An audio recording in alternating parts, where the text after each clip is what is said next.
Hi! I just finished work and it started raining, and so it's feeling like the perfect afternoon to have a spinning afternoon and do some fiber prep. I might have to shut the windows because that might be too loud in the rain. I'll open them back up when I'm ready to start spinning, but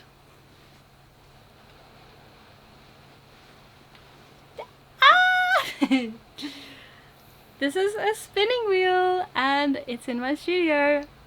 This week I joined a local spinning guild, which, if you don't know what that is, it's a organization that is completely surrounded with fiber arts, anything, weaving, spinning, knitting, crochet, dyeing, like literally all of it.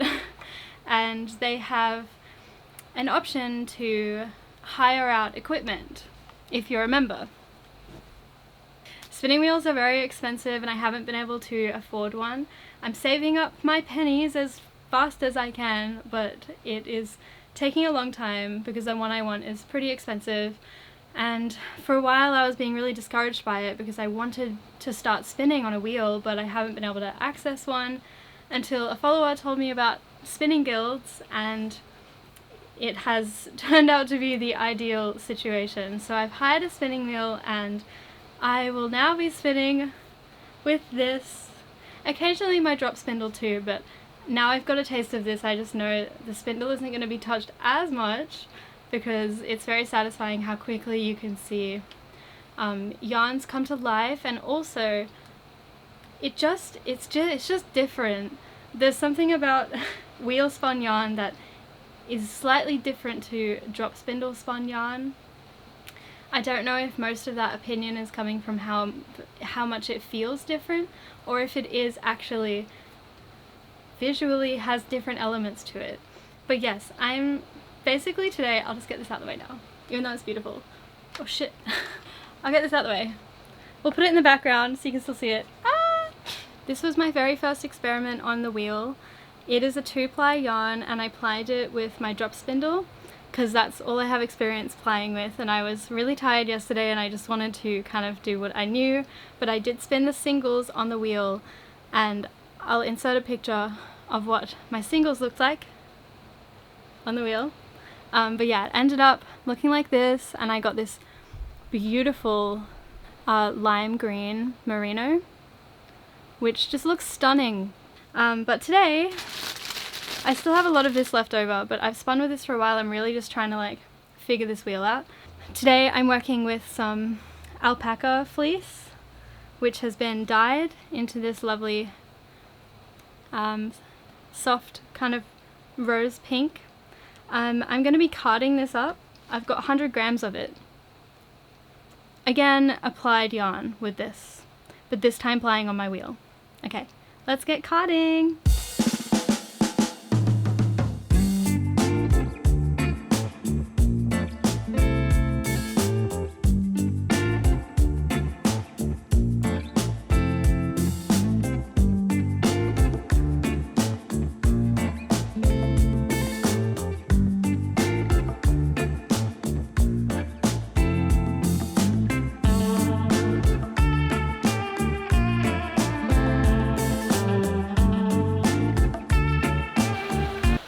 I want to prep this a little bit differently than I usually do. Instead of making roll legs, I want to just spin directly from the floof, directly from this, just to like try something new. So that's what I'm going to be spinning from, but this is like fluffed up so much for comparison. Wow! That's crazy.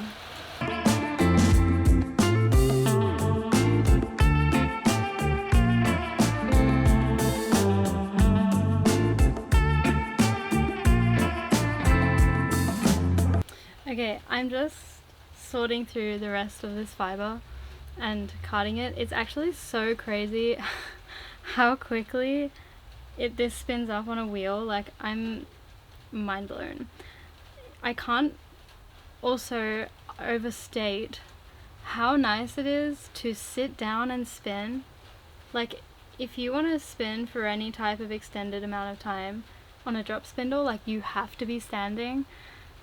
Otherwise, like, it's just gonna hit the ground if you're sitting down. And so it's honestly quite exhausting, like, spinning on a drop spindle for so long. And I'm just sitting here. Like, my body is so relaxed, it doesn't even hurt yet. Give me 3 more hours. I'm just, like, so happy. I can't explain to you how happy I am. I'm, like, actually just stoked. I didn't card all of the fiber because I was like, oh, I'm probably not going to get through all of it today. But, like, I might finish this spin this afternoon. That's insane. I'm so excited.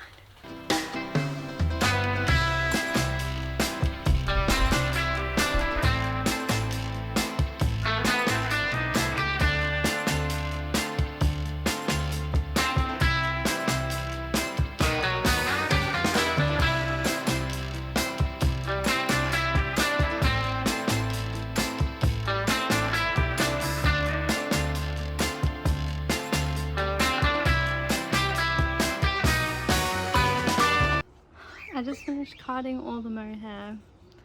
That was a fairly painless carding session because I don't want to put it through many passes of my carders because I want to try and preserve some of the texture of the mohair, and if I card it too much then it will just get too fine, I think, and like just be a bit too organized. So yeah, I've kind of like gone through it pretty loosely and left some of the curls in there of the locks because I just want to try and see if I can like maintain the texture. But yeah, I'm just like, this is my second time now working with some raw fleece and like raw, like unprocessed fiber, and it feels so different to working with processed and like pre-prepared fiber because it's like you're literally sorting it out with your hands, and the longer I sit with it while I'm carding and like kind of getting it prepared, it's like the more time I'm spending with it beforehand, and so the more intention I want to go in when I'm spinning with, like, I want to really just do it justice, you know, because I've just spent so much time with this and I want to make sure I spin it as intentionally as I was carding it and making sure that it gets all like the love that it deserves. I'm also sitting here thinking that like when I started knitting 2 years ago, I was really against natural like animal fibers because I'm a vegan, and I would only use synthetic or like cotton and stuff like that. And it's just really funny to reflect on how much of a 180 I've done. And now I'm processing raw mohair fleece to spin with. It's just really funny to think about because I was really against animal fibers just because I was like, I've been vegan for almost 10 years, so I just had these values and opinions that I'd formed from that. But I don't know, after researching a lot and also just experiencing like the difference between working with animal fibers in comparison to synthetic ones specifically, I'm just like, it just makes my practice so much more special to me, and knowing that it's biodegradable and knowing that it like comes from the earth and it's going to stay here and it's not going to damage it feels really nice. I want to be a farmer. My name means girl of the farm. My name's Georgia, and Georgia means girl of the farm, so maybe I was always destined to go to this place. Alright, I'm gonna go start spinning now. Okay, I really hope I didn't get sunburned sitting out there. Guess we'll find out soon. So I need to really like be slow about this and think through it before I start, because I was doing some research and I was reading that it is better to spin mohair with low twist rather than with like a tight amount of twist, and it's because the staple length is so long that it can kind of like handle a lower twist apparently. So I don't know about that in my hands, I haven't experienced that. So I definitely feel like I'm going in blind, but if you know me, at this point, you know that that's my favorite. Just not really knowing what I'm doing ever. I have to just try and remember what the process is on the Scotch tension system that I need to create low twist. Less twist, I need to have a tighter tension. This is an antique wheel. It's a Ashford traditional from the 70s. And it's going pretty well. The guild that I've borrowed it from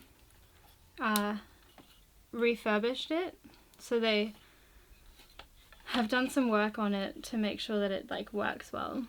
It's really nice starting new spins like every day. When I'm working with a drop spindle, I'm starting a new spin maybe like every week, depending on how good my workflow is. Every few weeks I get to like start another one because it's taken me that long to finish the spin on the drop spindle. So like I finished a spin yesterday and I'm starting a new one today. Like that's so exciting. Okay. This is my first bobbin. It fills up pretty quickly because I kind of spun this like pretty thick. First thoughts is because I've run out of space on my bobbin and I still have a few roll lags left. The next bobbin I want to spin it finer and just compare the difference between them. But I'm like so happy with this. It's so much fun to spin. I guess we'll see when we take it off what the twist is like, but I'm pretty sure for most of the way the twist was loose enough because I want this to be a single. But we'll find out soon enough. I'm putting the yarns onto the niddy-noddy. So I've got 2 yarns. I've got a thicker spun mohair and a thinner spun mohair. They're kind of like sample skeins. So once I see how this works out, I'll probably just run to the fibre store and pick up some more mohair. Wait, I have a lazy cape. I'm still floored on how much yarn you can make in such a quick amount of time on a spinning wheel. It's like this much even on a drop spindle just would have taken longer, just hours longer. It's off the niddy-noddy. I'm gonna put the other one on and then I'm gonna wash them. This one is much thicker. Well, not much thicker actually. It's more slubby though.